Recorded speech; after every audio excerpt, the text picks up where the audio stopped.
An LCR series circuit with 100 ohm resistance is connected to an AC source of 200 volt and angular frequency 300 radian per second.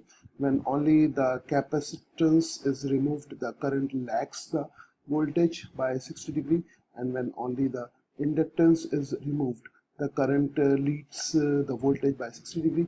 Then the current and power dissipated in LCR circuit are respectively.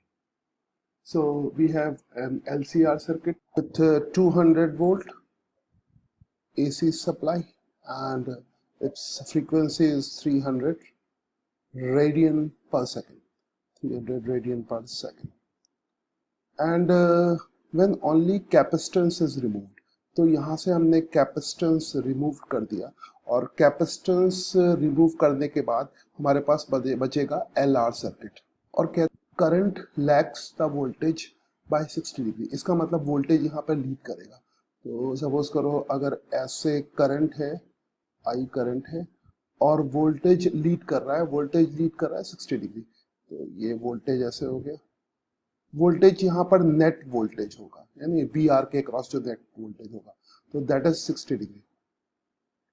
तो अगर ये 60 degree है, यहाँ पर V L upward direction में होगा। से V L दिखाना है तो we can show V L like this.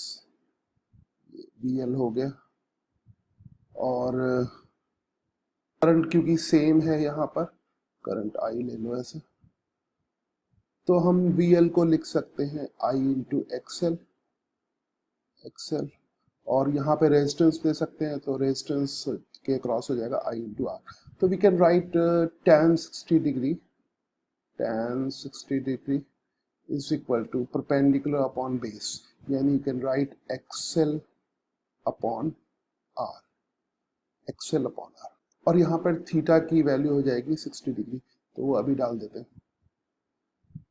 Next part of the question, when inductance is removed, तो अब इंडक्टेंस रिमूव कर दिया गया, तो अब बचा है CR सर्किट। तो हम CR सर्किट का फेसर बना लेते हैं।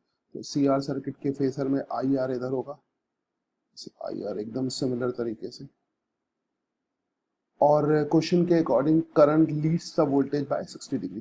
तो करंट यहाँ पे लीड कर रही है, वोल्टेज ऑब्वियसली पीछे की तरफ होगा, तो उसने हिंट भी दे रखा है। वोल्टेज यहाँ पर नेट वोल्टेज ऐसे होगा, ये नेट वोल्टेज होगा, एंड दिस इज 60 डिग्री, और करंट वोल्टेज को लीड कर रही है, करंट वोल्टेज को लीड कर रही है बाय 60 डिग्री, यानी वोल्टेज लैग करेगा, और इस डायरेक्शन में हो जाएगा I into XC, I into XC. Now we can write tan 60 degree, tan 60 degree is equal to IXC upon IR, यानी XC upon R। अब यहाँ पे भी tan 60, यहाँ पे भी tan 60 है, तो we can say कि XL की वैल्यू XC के बराबर आ जाएगी। Now अगर हम LCR सर्किट को एनालाइज करें, तो XL की वैल्यू XC के बराबर आ गई, तो सिर्फ रेजिस्टेंस रह जाएगा। तो अब इसमें पूछा है then current and power in LCR।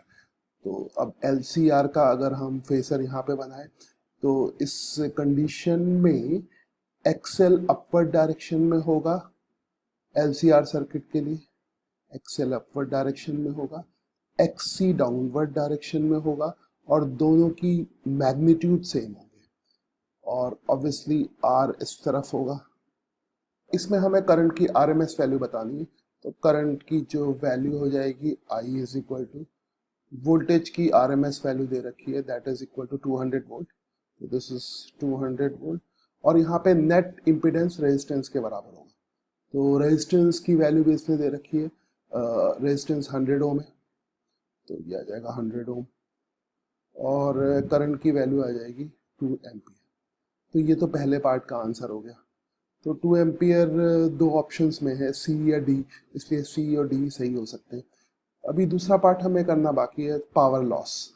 तो पावर लॉस का जो फॉर्मूला होता है, दैट इज VRMS IRMS और cos फाई। इस केस में cos फाई की वैल्यू 0 हो जाएगी, क्योंकि XL XC के बराबर है, और cos 0 1 हो जाएगा, तो इसकी जगह तो हम +1 रख देंगे, और V और I की वैल्यू 2 एम्पियर आ गई है, और V है 200 वोल्ट दे रखा है, तो इट इज 200 वोल्ट, और 2 एम्पियर, 2 एम्पियर और cos phi plus 1. So we will get 400 watts. So ये हमारे पावर की value. So we have got power, we have got current. तो 2 एम्पियर एंड 400 watt. तो ऑप्शन डी सही होगा.